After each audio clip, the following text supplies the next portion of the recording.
Hey y'all! So I wanted to talk today about internal family systems, or IFS. This was developed by Dr. Robert Schwartz. I have attached a link to I think it's 7 minutes, a brief video, YouTube video I found that I feel does a really good explanation of an overview of internal family systems, or IFS. So I have been working with this theory with my counselor for the last year or so.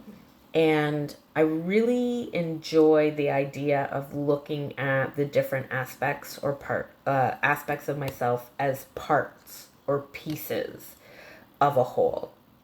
It makes it a little bit easier to look at something in myself, like my inability to ask or accept for help. It makes it a little easier to look at that as that's not me, it doesn't define me, but it's a piece of me.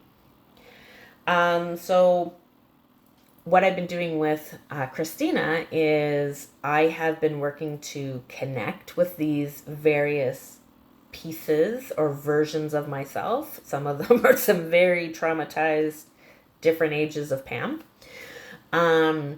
So I've been working to connect with these pieces and understand them. Why are they there? Where did they come from? And then I can work with these parts to work towards a true trauma resolution where it's no longer impacting my life. So one of my things is the inability to ask for help. I understand that this part of me developed in order to protect me.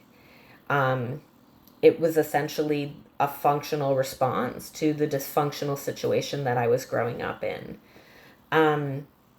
It was not safe for me to come home and share.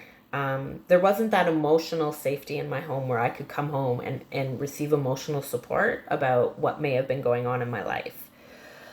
So what that taught me from a very early age is to not ask for help.